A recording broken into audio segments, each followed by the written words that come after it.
എല്ലാവർക്കും നമ്മുടെ പുതിയൊരു വ്ലോഗിലേക്ക് വീണ്ടും സ്വാഗതം. ഇന്നിപ്പോൾ ബുധനാഴ്ചയാണ്. ഇന്നലെ ചൊവ്വാഴ്ചത്തെ വീഡിയോ കാണിച്ചിട്ടുണ്ടായിരുന്നു. അപ്പോൾ ചൊവ്വാഴ്ച ബുധനാഴ്ച 2 ദിവസമാണ് സാറ്റർഡേക്ക് ഓഫീസിലേക്ക് പോകേണ്ടത്. അപ്പോൾ സാധാരണ ഒന്നും തന്നെ ഫുഡായിട്ട് കൊണ്ടുപോകാറില്ല. രാവിലെ ആണെങ്കിൽ അവിടെ ചെന്നിട്ടാണ് കഴിക്കുന്നത്, ഉച്ചക്കും അവിടെ നിന്ന് കഴിച്ചിട്ടാണ് വരണത്. അപ്പോൾ ഇന്നലെ നമ്മൾ ഷോപ്പിംഗ് എല്ലാം കഴിഞ്ഞ് വീട്ടിൽ വന്നപ്പോൾ ചപ്പാത്തിയൊക്കെ മേടിച്ചിട്ടാണ് വന്നിട്ടുണ്ടായിരുന്നത്. അപ്പോൾ ചപ്പാത്തി രാത്രി കഴിക്കാൻ വേണ്ടിയിട്ടാണ് മേടിച്ചതെങ്കിലും പിന്നീട് അത് വേണ്ട എന്നുള്ളൊരു നമ്മൾ കുറച്ച് ഫുഡൊക്കെ കഴിച്ചിട്ടുണ്ടാകുന്നില്ല. ബജ്ജിയൊക്കെ കഴിച്ചതുകൊണ്ട് വേറെ ഡിന്നറായിട്ട് ഇനി വേണ്ട എന്ന് പറഞ്ഞിട്ട് അത് എടുത്തിട്ടുണ്ടാകുന്നില്ല. അപ്പോൾ ഏതായാലും രാവിലെ പോയപ്പോൾ ഈ ചപ്പാത്തിയും ചിക്കൻ കറി ഉണ്ടാക്കിയതും ഫ്രിഡ്ജിൽ നിന്ന് എടുത്തിട്ട് ഒന്ന് ചൂടാക്കി പാക്ക് ചെയ്തിട്ട് ഞാൻ സാറ്റിനൊക്കെ കൊടുത്തു വിടാമെന്ന് വിചാരിച്ചു കേട്ടോ. അപ്പോൾ ചോദിച്ചിട്ടുണ്ടായിരുന്നു തലേന്ന് തന്നെ, പിറ്റേന്ന് ഇങ്ങനെ കൊണ്ടുപോകുമോ എന്ന് ചോദിച്ചപ്പോഴത്തേക്കും മടിയാണ് കൊണ്ടുപോകാൻ, എങ്കിലും ഇഷ്ടമാണ് ചപ്പാത്തിയും ചിക്കൻ കറിയും കഴിക്കാനായിട്ട്. അപ്പോൾ എടുക്കാം എന്ന് പറഞ്ഞ് അങ്ങനെ ഞാൻ ഇത് രാവിലെ ചപ്പാത്തി ചുട്ടെടുക്കുന്നതാണ്. അപ്പോൾ നമുക്ക് പരത്താനും ഒന്നും നിൽക്കണ്ടല്ല, ഇപ്പോൾ റെഡിമെയ്ഡ് ചപ്പാത്തി ആയതുകൊണ്ട്. പക്ഷേ റെഡിമെയ്ഡ് ചപ്പാത്തി നമ്മൾ ഉണ്ടാക്കുന്ന ചപ്പാത്തി പോലെ ഒരു ടേസ്റ്റൊന്നുമില്ല, ഒരു കയ്പ്പ് പോലെയാണ് എനിക്ക് സാധാരണ തോന്നുന്നത്. അപ്പോൾ മോഡേണിൻ്റെ ചപ്പാത്തി കുറച്ച് നല്ലതാണ്. അതാണ് എനിക്ക് ഇത്തിരിയെങ്കിലും ഇഷ്ടമുള്ളൊരു ബ്രാൻഡ്. അങ്ങനെ മോഡേൺ ഉണ്ടായതുകൊണ്ട് മോഡേൺ എടുത്തിട്ട് പോകുന്നതാണ് കേട്ടോ. പിന്നെ ഫ്ലാസ്കിനകത്ത് കാപ്പിയൊക്കെ ഒഴിച്ച് വെച്ച് ഇപ്പം അങ്ങനെ എടുത്ത് വെക്കും, കാരണം എപ്പോഴും ചൂടായിട്ട് തന്നെ ഇരുന്നിട്ട് ആവശ്യക്കാർക്ക് എടുത്ത് കുടിക്കാമല്ലോ. അങ്ങനെ ചപ്പാത്തിയും ചിക്കൻ കറിയൊക്കെ പാക്ക് ചെയ്തെടുത്ത് ഓടിപ്പോണേ പുറകെ ഓടിപ്പോണേ ഓടിപ്പോണേ ആ ചേച്ചി. പിന്നെ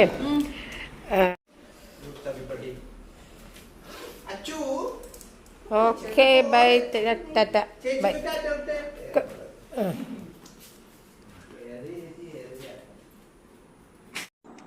റിച്ചാർഡ് സാറ്റിനെ കൊണ്ടുപോയാക്കാനായിട്ട് പോയി. അപ്പോൾ ഞാനേതായാലും പപ്പയ്ക്ക് ഇന്ന് ഇത്തിരി റവയാണ് കാച്ചിട്ട് ബ്രേക്ക്ഫാസ്റ്റായിട്ട് കൊടുക്കണത് കേട്ടോ. അപ്പോൾ അപ്പൊക്ക് ചെറിയൊരു പല്ല് വേദനയുണ്ട്.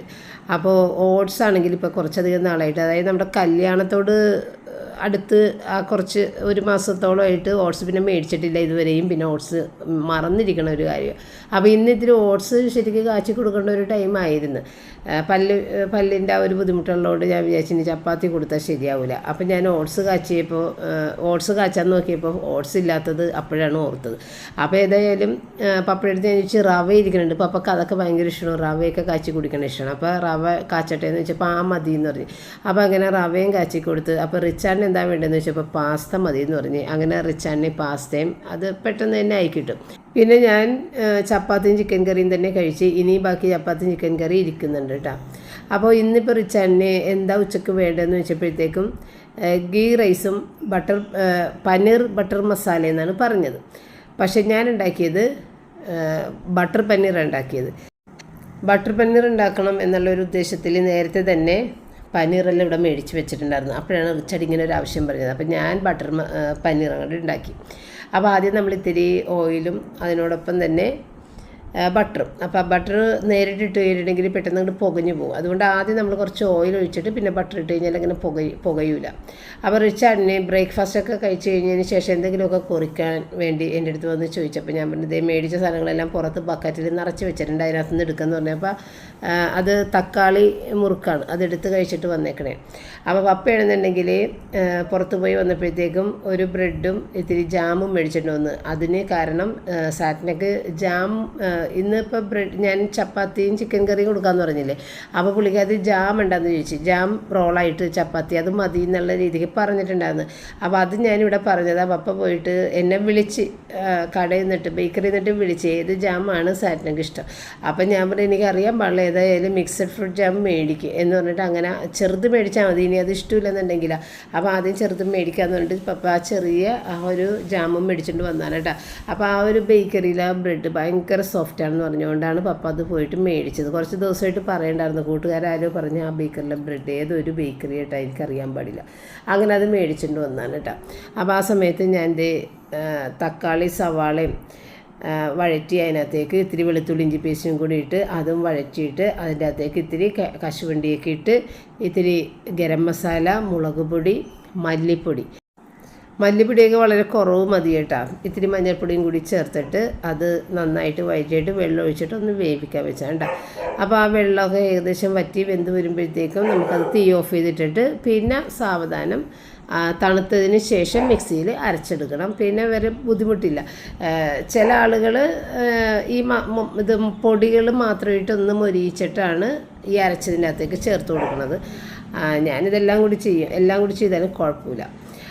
പിന്നെ അത് ഗീ റൈസിന് വേണ്ടിയിട്ടുള്ള സാധനത്തിന് വേണ്ടി ആദ്യം നമ്മൾ ഇത്തിരി സവാള നെയ്യിലൊന്ന് വറുത്ത് മാറ്റാമെന്ന് വെച്ച് ഗാർണിഷിങ്ങിന് വേണ്ടിയിട്ട്. പിന്നെ കശുവണ്ടി, മുന്തിരി, ഇത് 3 ഒന്ന് മാറ്റിയതിന് ശേഷം പിന്നെ സവാള, പച്ചമുളക്, ഇഞ്ചി, വെളുത്തുള്ളി എല്ലാം കൂടി ഇപ്പം ഞാൻ തിരക്ക് ഉള്ള സമയമായതുകൊണ്ട് ഇത്തിരി പേസ്റ്റാണ് ഇടാൻ പോണത്. അല്ലെന്നുണ്ടെങ്കിൽ ചതച്ചെടുത്താൽ മതി. പച്ചമുളക്, ഇഞ്ചി, വെളുത്തുള്ളിയും കൂടി ചെറുതായിട്ട് ചതച്ചെടുത്തിട്ട് സവാള അരിഞ്ഞതും ചേർത്ത് വഴറ്റിയിട്ട് മുഴുവൻ മസാലയും കൂടി ഇടണം കേട്ടോ. എല്ലാ മസാലകളും പൊട്ടിച്ചിട്ട് എന്നിട്ട് അതിനകത്തേക്ക് വെള്ളമൊക്കെ ഒഴിച്ച് റൈസ് വേണമെന്നുണ്ടെങ്കിൽ ഊറ്റി വെച്ചിട്ടുണ്ടെന്നുണ്ടെങ്കിൽ അതിനകത്തിട്ടൊന്ന് വറുത്തെടുത്തിട്ട് അതിനകത്തേക്ക് ആവശ്യത്തിനുള്ള വെള്ളം തിളപ്പിച്ചതെടുത്തിട്ട് വെള്ളം അങ്ങനെ ഒഴിക്കും. റൈസ് വറുക്കുന്നുണ്ടെങ്കിൽ വെള്ളം വേറെ സെപ്പറേറ്റ് തിളപ്പിക്കണം. പിന്നെ തിളച്ച വെള്ളം വേണം അതിനകത്തേക്ക് ഒഴിക്കാനായിട്ട്. അപ്പം ഞാനിപ്പോൾ നേരിട്ടൊക്കെ തന്നെ അങ്ങോട്ട് ചെയ്യണേന് കേട്ടോ. ഞാൻ റൈസ് ഇങ്ങനെ ഫ്രൈ ആക്കാനൊന്നും നിന്നിട്ടില്ല.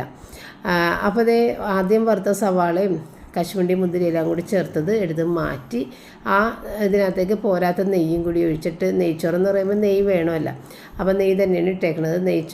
നെയ്ച്ചോറിൽ നെയ്യിട്ട് ടേസ്റ്റ് ഉണ്ടെങ്കിൽ അത് കറക്റ്റ് നെയ്ച്ചോറാകുള്ളൂ. അതുകൊണ്ട് ഓയിലിട്ട് കഴിഞ്ഞിട്ടുണ്ടെങ്കിൽ നെയ്ച്ചോറെന്ന് പറയാൻ പറ്റില്ല. അപ്പോൾ മൊത്തത്തിൽ ഞാൻ ഓയിലൊന്നും ഇടാതെ നെയ്യ് തന്നെ ഇട്ടിട്ടാണ് ഉണ്ടാക്കിയിരിക്കുന്നത്. അപ്പോൾ നമ്പീഷൻ നെയ്യ് ആദ്യമായിട്ട് എടുത്താണ്ടാ. പ്രത്യേകിച്ച് വലിയ ഫ്ലേവറൊന്നും എനിക്ക് തോന്നിയില്ല. സാധാരണ നെയ്യിൽ ചെയ്യണ പോലെ തന്നെയാണ് എനിക്ക് തോന്നിയത് കേട്ടോ. ഞാൻ ആദ്യമായിട്ട് നമ്പീഷൻ നെയ്യ് മേടിച്ചത്. ഭയങ്കര വിലയാണല്ലോ. അപ്പോൾ വലിയ പ്രത്യേകതകളൊന്നും തോന്നിയില്ല. അപ്പോൾ നമ്മളിത് അരിയുടെ അകത്തേക്ക് അരിയല്ല മസാല ഒരു വഴറ്റിയതിനകത്തേക്ക് വെള്ളമൊക്കെ ഒഴിച്ച് 1 ഗ്ലാസ് അരിക്ക് 2 ഗ്ലാസ് എന്നുള്ള കണക്കിന് വെള്ളം ഒഴിച്ച് ഒരു ഗ്ലാസ്സിന് 1/2 ടീസ്പൂൺ ഉപ്പ് എന്നുള്ള കണക്കിന് അത് വിട്ട് ഇനി നോക്കിയിട്ട് പോരെന്നുണ്ടെങ്കിൽ ഇത്തിരി കൂടി ഉപ്പ് നമുക്ക് പിന്നീട് ഇട്ട് കൊടുക്കാം. എന്നിട്ടത് തിളക്കാൻ വേണ്ടിയിട്ട് വെച്ചിട്ടാണ്. ഇനിയിപ്പോൾ അരി വാർത്ത് വെള്ളത്തിൽ നമ്മൾ കുതിർക്കാനിട്ടത് വെള്ളമൊക്കെ ഒന്ന് പതിയെ ഊറ്റിക്കളഞ്ഞതിന് ശേഷം അത് ഇട്ട് കൊടുക്കുന്നില്ല. അല്ലെന്നുണ്ടെങ്കിൽ വെള്ളത്തോടു കൂടി തന്നെ ഇങ്ങനെ ഇട്ട് കഴിഞ്ഞിട്ടുണ്ടെങ്കിൽ പെട്ടെന്ന് തന്നെ വെള്ളം കൂടിയും പോകും. പിന്നെ ഒരു പശ പോലെയുള്ള ഒരു ഒട്ടിപ്പിടിക്കണ പോലെ ഇരിക്കുള്ളൂ റൈസ് ഇരിക്കണം. അപ്പോൾ ഇങ്ങനെ വെള്ളം ഊറ്റിക്കളഞ്ഞിട്ട് ഡ്രൈ ആക്കി വെക്കണം തന്നെയാണ് നല്ലത് കുതിർത്തതിന് ശേഷം. പിന്നെ ഈ റൈസ് ഇങ്ങനെ കുതിർത്തിട്ട് വെക്കുമ്പോഴത്തേക്കും റൈസ് കുറച്ചും കൂടി ലെങ്ത്ത് കൂടുതൽ കിട്ടുകയും ചെയ്യും. പിന്നെ പെട്ടെന്ന് തന്നെ സോഫ്റ്റായിട്ട് ഇങ്ങനെ വെന്ത് ഇരിക്കുമ്പോൾ ഇതിൽ സോഫ്റ്റായിട്ട് ഇരിക്കുകയും ചെയ്യും. അപ്പോൾ ഇത് ഞാൻ ഏതായാലും വറ്റിച്ച് തന്നെയാണ് ഇടുകണത് കേട്ടോ. ഇനിയിപ്പോൾ ആ നെയ്യിൽ കിടന്നിട്ട് വറ്റി വരട്ടെ. പിന്നെ ഇതിനകത്തേക്ക് തേങ്ങാപ്പാൽ, ഏറ്റവും അവസാനം കുറച്ച് കട്ടിയുള്ള തേങ്ങാപ്പാൽ ഇങ്ങനെ തളിച്ചതിന് ശേഷം ഒന്ന് മിക്സ് ചെയ്തെടുത്ത് കഴിഞ്ഞാൽ നല്ല ടേസ്റ്റാണ്. പക്ഷേ ഞാൻ അതൊന്നും ചെയ്യാറില്ല. തേങ്ങാപ്പാലൊക്കെ എടുക്കാനുള്ളൊരു മടി കൊണ്ട് ചെയ്യാറില്ല. അങ്ങനെ ചെയ്യാൻ ഇഷ്ടമുള്ളവർക്ക് തേങ്ങാപ്പാൽ ഏറ്റവും അവസാനം തളിച്ചു കൊടുത്തിട്ട്, അതായത് ചോറൊക്കെ വെന്ത് നമ്മൾ സെർവ് ചെയ്യാൻ വെച്ചേക്കൂലേ ആ ഒരു സമയത്ത് മാത്രം. അപ്പോൾ നല്ല ടേസ്റ്റാണ് അത്. ഇപ്പോൾ ഏതായാലും ഞാനത് ചെയ്തില്ല. അപ്പോൾ ആ സമയം കൊണ്ട് ഈ ഒരു മസാല, പനീറിൻ്റെ മസാല തണുത്തിട്ടുണ്ട്. ഇനി അതൊന്ന് മിക്സിയിൽ അരച്ചെടുക്കണം.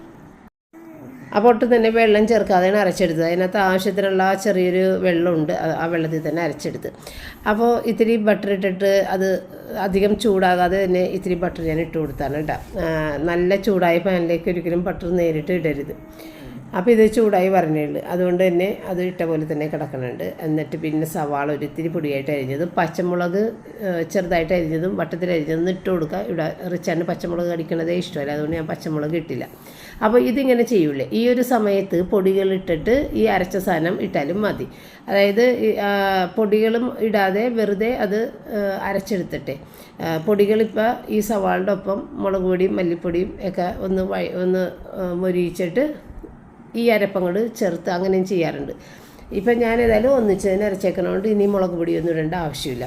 അപ്പോൾ അതും കൂടി അതിനകത്തേക്ക് ഇട്ടിട്ട് പതിയെ ഒന്ന് ചൂടാക്കി എടുത്തിട്ട് വേണമെന്നുണ്ടെങ്കിൽ നമുക്ക് വെള്ളത്തിൻ്റെ നമ്മുടെ ഗ്രേവിക്ക് ആവശ്യമായ വെള്ളം, തിളച്ച വെള്ളം ഒഴിച്ചു കൊടുക്കുക, അല്ലെങ്കിൽ ആ ജാറ് കഴുകിയ വെള്ളം കൊണ്ട് ഒഴിച്ചു കൊടുക്കുക.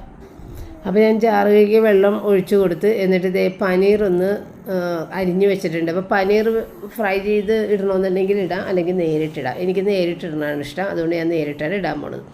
അപ്പോൾ ഇതിൻ്റെ ഇടയ്ക്ക് നമ്മൾ ഈ ഗീ റൈസ് ഒന്ന് മറിച്ചൊക്കെ ഇട്ട് കൊടുക്കുന്നുണ്ട് കേട്ടോ.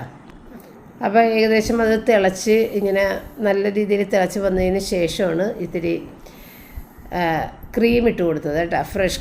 ഫ്രഷ് ക്രീമും കസൂരി മേത്തി, കശുവണ്ടി, ഇത് മൂന്നും ഇതിനകത്ത് ചേർത്തില്ലെങ്കിൽ നമ്മൾ വിചാരിക്കുന്ന ടേസ്റ്റ് ഈ കറിക്ക് കിട്ടൂല, ബട്ടർ പനീറിന് കിട്ടൂല. അപ്പോൾ നമ്മൾ പനീറും എല്ലാം കട്ട് ചെയ്തത് ഇട്ട് കൊടുത്ത്, പിന്നെ നമ്മൾ ടേസ്റ്റ് ബാലൻസിങ്ങിന് വേണ്ടിയിട്ട് ഒരു ഇത്തിരി വിനാഗിരിയും 1 ടീസ്പൂൺ പഞ്ചസാര, ആവശ്യത്തിന് പോരാത്ത ഉപ്പുമൊക്കെ ചേർത്ത് ഒന്നും കൂടി മിക്സ് ചെയ്തിട്ടുണ്ടായിരുന്നു. അപ്പോൾ പനീറെല്ലാം കൂടി അതിനകത്ത് തിളച്ച് ചൂടായതിന് ശേഷം നമുക്ക് ഓഫ് ചെയ്തിട്ട് ഇത്തിരി ക്രീമും എൻ്റെ മീതയിൽ ഗാർണിഷ് ചെയ്യാൻ വേണ്ടിയിട്ട് കസൂരി മെത്തിയിട്ട് ഒരു ചെറിയ പീസ് ബട്ടറൊക്കെ എടുത്ത് വെച്ച് നല്ല ഭംഗിയായിട്ട് അലങ്കരിക്കാം. അപ്പം ഞാനിന്ന് പപ്പയ്ക്ക് വേണ്ടിയിട്ട് ഒരു ഇത്തിരി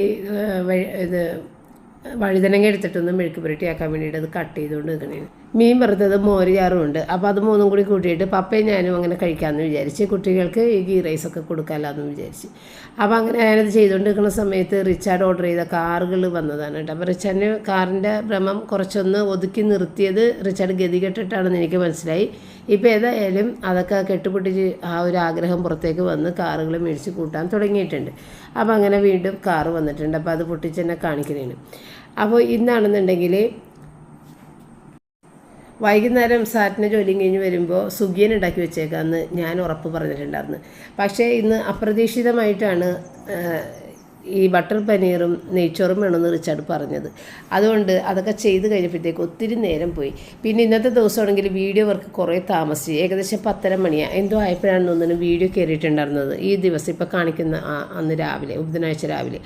അപ്പോൾ അതെല്ലാം കഴിഞ്ഞിട്ട് പിന്നെ ഞാൻ കുളിക്കാൻ പോയി. എല്ലാം കഴിഞ്ഞ് വന്നപ്പോഴത്തേക്കും 11:30 മണി കഴിഞ്ഞിട്ടുണ്ടായിരുന്നു. അപ്പോൾ ഈ 11:30 മണി കഴിഞ്ഞിട്ടാണ് ഞാൻ അടുക്കളയിൽ പാചകത്തിന് കയറിയത്. അപ്പോഴേക്കും നേരൊത്തിരി പോയിട്ടുണ്ടായിരുന്നു. അപ്പോൾ ഇനി പയർ വേവിച്ച് അതിൻ്റെ കാര്യങ്ങളൊക്കെ ചെയ്യാനായിട്ട് കുറേ അധികം പ്രോസസ്സ് ഉണ്ട്. അപ്പം ഞാൻ പപ്പയുടെ അടുത്ത് പറഞ്ഞ് ഇനി ഞാൻ സുഗിയൻ ഉണ്ടാക്കാൻ നിന്ന് കഴിഞ്ഞാൽ എനിക്ക് റെസ്റ്റ് ചെയ്യാനുള്ള സമയം കിട്ടില്ല.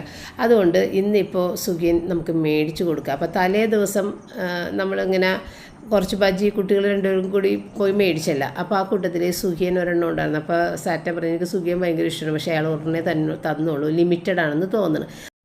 അപ്പോൾ അത് കണ്ടപ്പോഴാണ് ഞാൻ ഉണ്ടാക്കി തരാമെന്നൊരു വാക്ക് കൊടുത്തിട്ടുണ്ടായിരുന്നത്. പക്ഷെ എനിക്ക് ഉണ്ടാക്കാനായിട്ട് സാധിച്ചില്ല. അപ്പോൾ ഞാൻ പറഞ്ഞു തൽക്കാലം നമുക്ക് മേടിച്ച് കൊടുക്കാം, പിന്നെ ഏതായാലും വാക്ക് പറഞ്ഞ സ്ഥിതിക്ക് ആ കൊച്ച് പ്രതീക്ഷിച്ച് വരുമ്പോഴത്തേക്ക് അത് കൊടുക്കണ്ടേ. അപ്പോൾ പപ്പയുടെ അടുത്ത് ഞാൻ നേരത്തെ തന്നെ പറഞ്ഞിട്ടുണ്ടായിരുന്നു മേടിച്ച് വെച്ചേക്കണേന്ന് കേട്ടാ. എടാ കല്യാണം കഴിഞ്ഞതാണേ.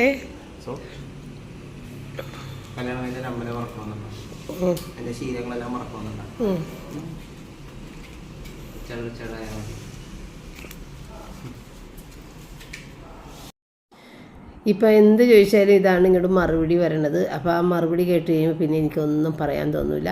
കാരണം റിച്ചാർഡ് ഞാൻ പറഞ്ഞായിരുന്നില്ല, ഒരു മാറ്റമില്ലാതെ പണ്ടത്തെ കുട്ടി എങ്ങനെ അതുപോലെ തന്നെയാണ് വിവാഹത്തിന് ശേഷവും പെരുമാറിക്കൊണ്ടിരിക്കുന്നത്.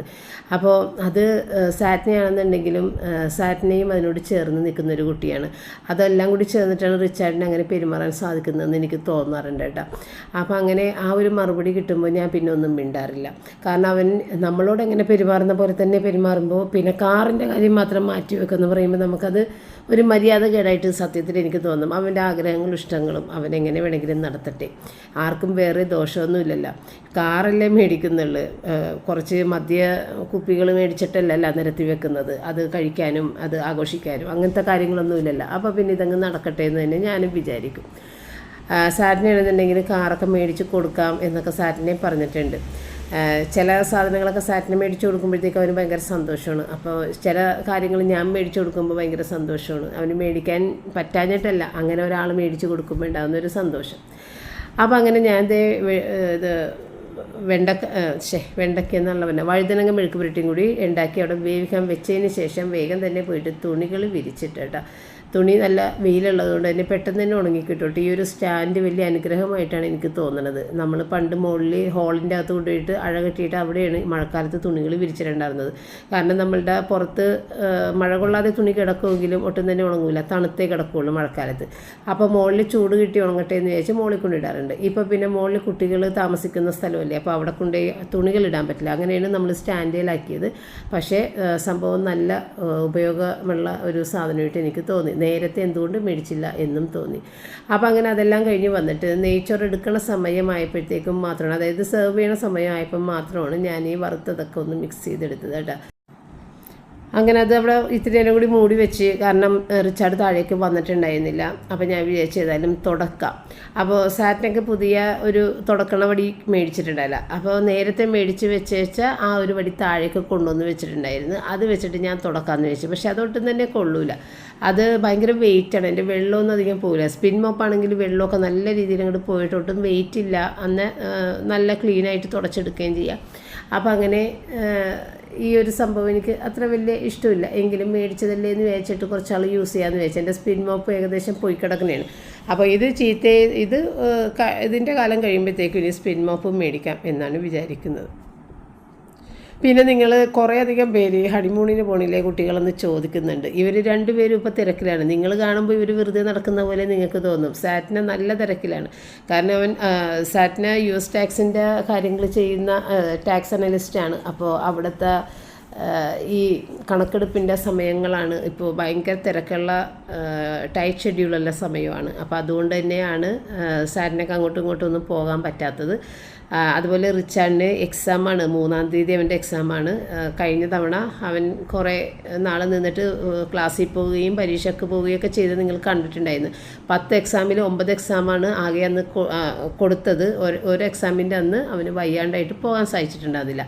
അപ്പോൾ അതുകൊണ്ട് ആ ഒരു എക്സാം ഇപ്പോൾ ബുക്ക് ചെയ്തിട്ട് അതിൻ്റെ ആ സമയം വന്നാലേ നമുക്ക് ബുക്ക് ചെയ്യാൻ പറ്റുള്ളൂ. അപ്പോൾ അത് ഇപ്പോഴാണ് കിട്ടിയേക്കുന്നത്. 3-ാം തീയതിയാണ് എക്സാം. അപ്പോൾ അതിൻ്റേതായ പഠനങ്ങളിലാണ് റിച്ചാർഡ്. അപ്പോൾ സാറ്റിനെ വർക്ക് ചെയ്യും, റിച്ചാർഡ് പഠിക്കുകയും ചെയ്യുന്നുണ്ട്. അല്ലാതെ വെറുതെ നിൽക്കണമെന്ന് നിങ്ങളാരും ചിന്തിക്കരുത്. കാരണം ഇവർക്ക് പ്രൊമോഷൻ വേണം, പ്രൊമോഷൻ്റെ കാര്യങ്ങളൊക്കെ ചെയ്യേണ്ടിയിരിക്കുന്നത്. അപ്പോൾ അങ്ങനെയുള്ള കുറേ കാര്യങ്ങളുള്ളതുകൊണ്ടാണ് ഈ ഹണിമൂണിന് പോകാനൊന്നും പറ്റാത്തത്. അതിന് ഇനിയും സമയമുണ്ട്. നമ്മൾക്ക് ഹണിമൂൺ എന്ന് പറയുമ്പോൾ എല്ലാവരുടെയും വിചാരം കല്യാണം കഴിഞ്ഞ് ഉടനെ പോകണമെന്നുള്ളതാണ്. അങ്ങനെ ഒരു നിർബന്ധങ്ങളും ഇല്ല. നമ്മൾക്ക് സൗകര്യപ്പെടുന്ന സമയത്ത് ഹണിമൂണിനൊക്കെ പോകാം. അപ്പോൾ അതാണ് കാര്യം. അങ്ങനെ നമ്മളിതേ ഫുഡൊക്കെ കഴിച്ച് റിച്ചാർഡിന് ബട്ടർ പനീർ കണ്ടപ്പോൾ ഒട്ടും ഇഷ്ടപ്പെട്ടില്ല. കാരണം റിച്ചാർഡ് ഉദ്ദേശിച്ചത് ബട്ടർ മസാല ആയിരുന്നു. അപ്പോൾ ഞാൻ പനീർ ഉണ്ടാക്കി കൊടുത്ത് റിച്ചാർഡിനെ പറ്റിച്ചെന്ന് വേണം പറയാം. അപ്പോൾ സാറ്റിന് വരാൻ നേരപ്പോഴത്തേക്കും ഞാൻ കൊടുത്ത വാക്ക് പാലിക്കാൻ എനിക്ക് സാധിച്ചില്ല. അതുകൊണ്ട് ഞാനിത്തിരി സുഖിയൻ പപ്പനെ കൊണ്ട് മേടിപ്പിച്ച് വെച്ച് പപ്പ നാട് മുഴുവൻ ഓടി നടന്നിട്ടാണ് ഈ 4 സുഖിയൻ കിട്ടിയത്. ഒരു കടയിലും സുഖിയനില്ല.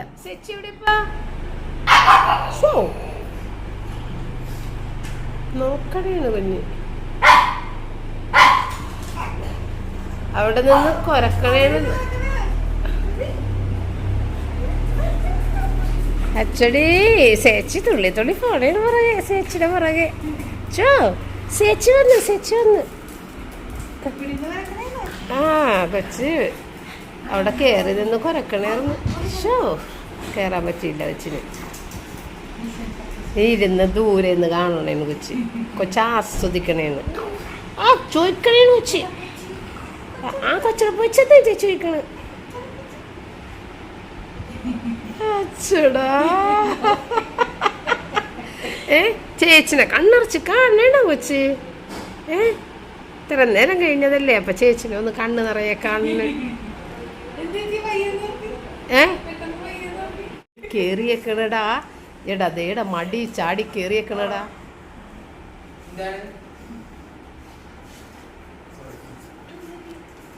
അതെ കഴിക്ക് കൊച്ച. അതെ ചാടി കേറിയേക്കണ്. പക്ഷെ അത് രക്ഷപ്പെടണേന്ന്.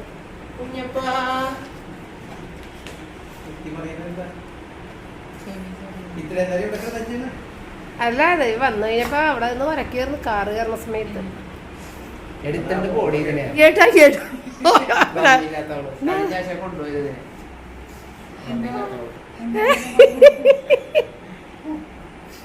ഇന്നലെ കൂടെ നിനക്ക് കൂപ്പു നിന്റെ വായിൽ വെച്ച് തന്നല്ലേ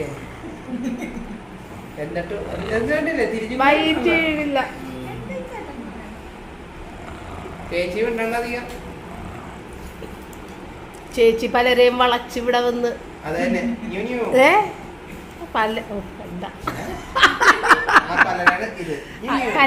പലരെയും വളച്ചു.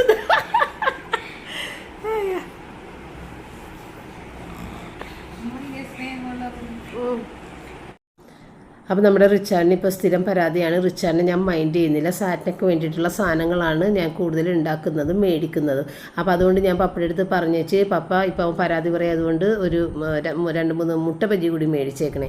അങ്ങനെ 2 പേർക്കുള്ള സാധനം മേടിച്ച് അവിടെ കൊടുത്തിട്ട് ഞങ്ങൾ അവർ കഴിക്കുന്നതും കണ്ട് ആസ്വദിച്ച് ഇവിടെ ഇരിക്കണേന്ന് കേട്ടോ. അപ്പോൾ അതൊക്കെ കഴിഞ്ഞിട്ട് ഞാൻ പിന്നെ നടക്കാൻ വേണ്ടിയിട്ട് ഇറങ്ങാൻ പോയപ്പോഴത്തേക്കും പപ്പ ഏതായാലും പോയിട്ട് ആ ഫുട്പാത്ത് പതിയൊന്ന് അടിച്ചിട്ടുണ്ടായിരുന്നു. പപ്പ എപ്പോഴും അങ്ങനെ ഞാൻ ഇറങ്ങുമ്പോഴത്തേക്കും ഓടിപ്പോയിട്ട് അവിടെ ഒന്ന് ക്ലീൻ ചെയ്തിടും കേട്ടോ. ചുറ്റുമഴുക്കാണ് എങ്കിലും നമ്മളുടെ ആ വശത്തൊന്ന് ക്ലീൻ ചെയ്തിടും. അപ്പം ഞാൻ 2-3 ദിവസം മുമ്പ് നടക്കാൻ ഇറങ്ങിക്കഴിഞ്ഞപ്പോഴത്തേക്കും ഇല്ലേ റിച്ചാർഡ് പറഞ്ഞു മമ്മി പാട്ട് കേട്ട് നടക്കുന്നു പറഞ്ഞിട്ട് ഈ വയർലെസ് ആയിട്ടുള്ള ഇയർപോഡില്ലേ ഈ ബഡ്സ് ഇല്ലേ അത് കൊണ്ടുവന്നിട്ട് എൻ്റെ ചെവിട്ടിൽ വെച്ച് തന്നു. അപ്പം ഞാൻ പറഞ്ഞു അത് ഞാൻ കയ്യിൽ നിന്ന് അത് എൻ്റെ കാലിൽ നിന്ന് തെന്നിപ്പോയിട്ടുണ്ടെങ്കിൽ ആ ഗ്രൗണ്ടിൽ അഴുക്കിപ്പോയി ചെളിയിൽ വീട് കഴിഞ്ഞിട്ടുണ്ടെങ്കിൽ നോക്കിയെടുക്കാൻ പോലും പറ്റില്ല, ഒന്നാമത് ഇരുട്ടാണ്, അതുകൊണ്ടാണ് ഞാനത് വെക്കാത്തത്. അപ്പം തന്നെ അവൻ ബ്ലിങ്കിറ്റിൽ ഓർഡർ ചെയ്ത് വരുത്തി തന്ന ഈ വയറുള്ള ഇയർബഡ്സാണത്. അപ്പോൾ അതെനിക്ക് തന്നിട്ട് ഞാനത് ബനിയൻ്റെ ഉള്ളിൽ കൂടിയാണ് എടുത്തേക്കുന്നത്, അല്ലെങ്കിൽ ഇങ്ങനെ ഫ്രണ്ടിൽ തൂങ്ങിക്കിടക്കുന്നത് എനിക്കിഷ്ടമല്ല. അങ്ങനെ ഞാൻ നടക്കാൻ ഇറങ്ങാൻ പോകുന്നു കേട്ടോ. അപ്പോൾ ഈ കാണുന്ന ഫോട്ടോ സാറ്റിനെ കൊച്ചിനെ ഞാൻ ആദ്യമായിട്ട് കാണാൻ ഞാനും പപ്പയും പോയപ്പോൾ എടുത്ത ഫോട്ടോ ആയിരുന്നു ഡിസംബർ 1-ാം തീയതി. അതിനുശേഷം 14-ാം തീയതി ഡിസംബർ 14-ാം തീയതി ഞങ്ങൾ കുട്ടികളെയും കൂടി അവിടെ കൊണ്ടുപോയി കാണിക്കണമെന്ന് അവർ പറഞ്ഞ് വിളിച്ചു കഴിഞ്ഞപ്പോഴത്തേക്കും വീണ്ടും ഞങ്ങൾ ഒന്നുകൂടി കുട്ടികളെയും കൊണ്ടുപോയി കാണിച്ച ആ ഫോട്ടോകളാണ് ഈ കാണുന്നത് കേട്ടോ. അപ്പോൾ ഇതിൻ്റെ ഇടയ്ക്ക് ഡിസംബർ 5-ാം തീയതി അവർ സാറ്റിനയുടെ മമ്മിയും ബ്രദറും കൂടി നമ്മുടെ വീട്ടിൽ വിസിറ്റ് ചെയ്തിട്ടുണ്ടായിരുന്നു. അവരെനിക്ക് ബർത്ത്ഡേക്ക് കേക്ക് കൊണ്ടുവന്നിട്ടുണ്ടായിരുന്നു. ആ കേക്ക് കട്ട് ചെയ്യുന്നതൊക്കെ ഞാൻ കാണിച്ചിട്ടുണ്ടായിരുന്നു കേട്ടോ. അന്നത്തെ വീഡിയോയിൽ ഇവരെ ഞാൻ കാണിച്ചിട്ടുണ്ടായിരുന്നില്ല, കേക്ക് കട്ട് ചെയ്യുന്നത് കാണിച്ചിട്ടുണ്ടായിരുന്നു. പിന്നെ ഇത് നമ്മൾ പ്രീക്കാനെ കുറിച്ച് ചെന്ന് പക്കിനാസിൻ്റെ അകത്ത് വെച്ചിട്ട് എടുത്ത ഒരു ഫോട്ടോ ആയിരുന്നു കേട്ടോ. അത് കഴിഞ്ഞ് അതിൻ്റെ പിറ്റേ ദിവസം ഞങ്ങളൊന്ന് എല്ലാവരും കൂടി ഒന്ന് പുറത്ത് പോയപ്പോഴത്തേക്കും ആര്യസ് പാർക്ക് വെച്ചെടുത്ത ഫോട്ടോ ആയിരുന്നു ഇതെല്ലാം. അന്ന് ഇതൊന്നും നമ്മൾക്ക് കാണിക്കാൻ പറ്റാത്ത ഒരു സാഹചര്യമായിരുന്നില്ല, കല്യാണം കഴിഞ്ഞിട്ടൊക്കെ കാണിക്കാമെന്ന് വിചാരിച്ചിട്ട് വെച്ചിരുന്ന ഫോട്ടോസാണ് കേട്ടോ. അപ്പോൾ ഇത്രയും ഉണ്ടാകുന്നുള്ളൂ ഇന്നത്തെ വീഡിയോ വൈൻഡപ്പ് ചെയ്യുന്നത്. ഇനി നമ്മൾക്ക് തിങ്കളാഴ്ച വീണ്ടും കാണാം. താങ്ക്